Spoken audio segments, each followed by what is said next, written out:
آج سے تقریباً 1 صدی قبل اس امت پر بے یقینی کی کیفیت کو مسلط کیا گیا، اور ہمارے نفسیات کے ماہرین کہتے ہیں کہ یہ بچوں کے ساتھ بھی نہ کریں، کہ بچوں کو کہیں تم کچھ نہیں کر سکتے۔ جب آپ بچوں کو تانا دیتے ہیں تو وہ واقعی کچھ نہیں کر پاتے۔ تو اس لیے امت کو بے یقینی میں مبتلا کرنے کے لیے مغرب کی برتری کو ثابت کیا گیا، جگہ جگہ 2 نمبر دانشور بٹھا دیے، حتیٰ کہ ہماری عصری دانشگاہوں کے اندر فرنگی روحوں کے بے حس ڈھانچے مشرقیت کو گالی دینے لگے اور مغربیت کے قصیدے پڑھنے لگے، ان کی تہذیب اور تمدن کے گن گانے لگے اور اپنی تہذیب کو ڈیگریڈ کرنے لگے، اور دنیا کے سامنے یہ بات باور کی کہ یہ ناقابل تسخیر ہیں، ان کا مقابلہ نہیں ہو سکتا۔ یہ بے یقینی اس امت کو توڑ کے رکھ دیا۔ اقبال نے آج سے 100 سال قبل کہا تھا، سنے تہذیب حاضر کے گرفتار، غلامی سے بدتر ہے بے یقینی۔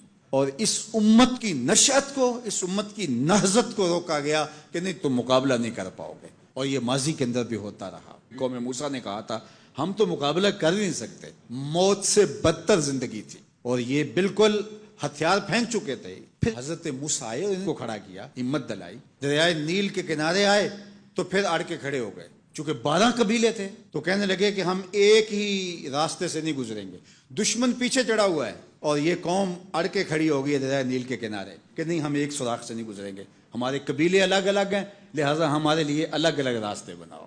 قومیں جب نکبت میں رسوائی میں چلی جاتی ہیں تو یہی حال ہوتا ہے۔ وہ کسی نے کہا کہ ہم ایران کا ساتھ نہیں دے سکتے، وہ تو شیعہ ہیں، تو میں نے کہا کہ چلو آپ نیتن یاہو کا دے دو، وہ تو سنی ہے۔ اس حالت کے اندر نیل کے کنارے کھڑے ہیں اور اب بھی کہہ رہے ہیں کہ نہیں ہم ایک گلی سے نہیں گزر سکتے۔ 12 رستے بن گئے، 12 رستوں سے 12 قبیلے گزرے، ادھر وہ بالکل دوسرے کنارے کے قریب پہنچ گئے، ادھر ان کا آخری آدمی دریا میں داخل ہو گیا۔ اب حکم ہوا دریا کو کہ اب تو چلنا شروع ہو، اور یہ پھر پانی میں ڈوب رہے تھے اور یہ کنارے پہ دیکھ کے اپنے قاتل کو آنکھوں سے دیکھ رہے تھے۔ بڑا لطف آتا ہے جب قاتل کو مرتے ہوئے دیکھیں۔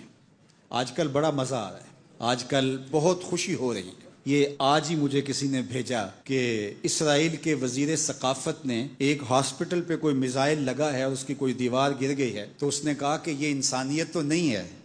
میں نے کہا جب تم نے بچوں کو بھی کھینچ کے نکالا تھا اور آکسیجن کی نالیاں بھی توڑی تھی اور بم برسائے تھے، ان کی رگوں کے اندر بھی سرخ خون دوڑتا تھا، وہ بھی انسان تھے، اور تم اتنی جلدی بھول گئے، تم نے 80,000 لوگوں کو پیس کے رکھ دیا اور آج تمہیں مزہ آیا۔ میاں ابتدائے عشق ہے، روتا ہے کیا، آگے آگے دیکھیے ہوتا ہے کیا۔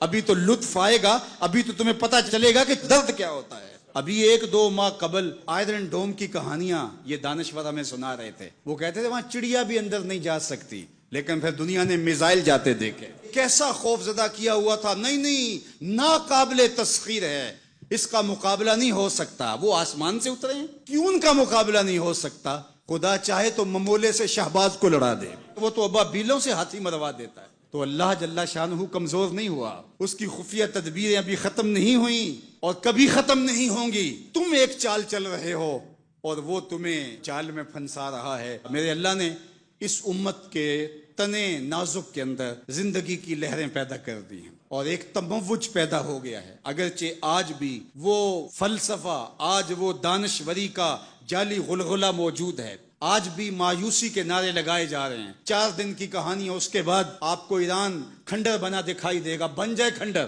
اس سے کوئی فرق نہیں پڑتا۔ جو پیغمبروں نے جنگیں لڑی ہیں اس کے نقصان پیغمبروں نے اٹھائے، اس سے کیا ہوتا ہے؟ تم کھنڈر کی بات کرتے تھو، کربلا کھنڈر نہیں بنا تھا، لیکن آج جھنڈے حسین کے جھول رہے ہیں، یزید کے تو نہیں جھول رہے۔ تو یہ کھنڈر اسرائیل بننے والا ہے، اسلام کا جھنڈا اونچا ہوگا۔ آل اسلام و یالو ولا یولا علیہ، اسلام سر بلند ہے، سر بلند رہے گا، اور شرق سے لے کر غرب تک جھنڈا میرے حضور کے نام کا لہراتا رہے گا۔ اس لیے ہمیں پوری قوت کے ساتھ ایران کے ساتھ کھڑا ہونا ہوگا۔ یہ ایران کی لڑائی نہیں ہے، یہ امت کی لڑائی ہے۔ یہ ان 80,000 بچوں کا، بوڑھوں کا، جوانوں کا بدلہ لینے کے لیے کھڑی ہوئی ہے امت، جن کو پیس دیا گیا اور ان کے اوپر نوحہ بھی نہیں پڑنے دیا گیا، جن کو بھوک اور پیاس سے تڑپا تڑپا کے مارا گیا۔ آج ان بچوں کا بدلہ لیا جا رہا ہے جو انہوں نے اذیتیں دی، جو کچوکے دیے۔ اس ممبر پہ بیٹھ کے ہم روتے رہے، ہماری خلوتیں، ہمارے حجرے آنسوں سے بھر گئے۔ ہم تو صدیوں سے روتے آ رہے ہیں جو ہمارے ساتھ ہوا۔ ہم نے اپنے بوڑھے باپ کو روتے ہوئے دیکھا اس امت کے لیے، ہم نے اپنے مشائخ اور اساتذہ کو روتے ہوئے دیکھا۔ یار یہ وقت ہے، کیوں مایوسی پھیلاتے ہو؟ کتاب ملت بیضا کی پھر شیرازہ بندی ہے کہ شاخ ہاشمی کرنے کو ہے پھر بھرگو ثمر پیدا، نوا پیرا ہو ہے بلبل کہ ہو تیرے ترنم سے کبوتر کے تنے نازک میں شاہی کا جگر پیدا۔ انشاءاللہ یہ دن گنے جا چکے ہیں، مغرب سے قیادت مشرق کی جانب منتقل ہونے والی ہے۔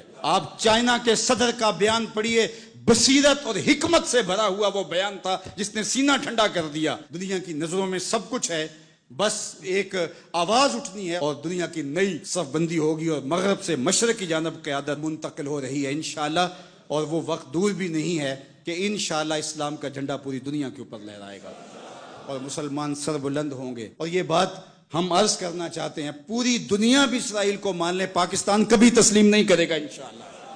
ہمارے بانی قائد اعظم محمد علی جناح نے کہا تھا کہ یہ امہ کے قلب میں گھسایا گیا خنجر ہے اور یہ مغرب کی ناجائز اولاد ہے، ناجائز ریاست ہے، کسی صورت کے اندر بھی ہم اس کو قبول نہیں کریں گے۔ آج یہ بات بھی سننے کو مل رہی ہے کہ شاید پاکستان ایران کے خلاف اپنے اڈے فراہم کر رہا ہے، ایسا کبھی نہیں ہوگا، یہ سوائے افواہ کے اور کچھ نہیں ہے۔ اللہ نے ہمیں یہ پچھلے دن جو عزت دی، جو وقار دیا انڈیا کے خلاف، ہم نے ناکوں چنے چبوائے ان کو، تو کیا ہم اس عزت کو خاک میں اپنے ہاتھوں سے ملا دیں گے؟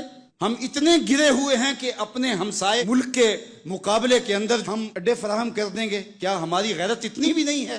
کبھی نہیں ہوگا انشاءاللہ۔ ہم ایران کے ساتھ کھڑے ہوں گے، کیسے کھڑے ہوں گے یہ ہمارے عسکری ماہرین کا تجربہ ہے کہ انہوں نے کیسے کھڑے ہونا ہے اور کس طرح ساتھ دینا ہے۔ ہم وہاں سے زخم لگائیں گے، تمہیں پتہ بھی نہیں چلے گا یہ تیر آیا کدھر سے ہے انشاءاللہ۔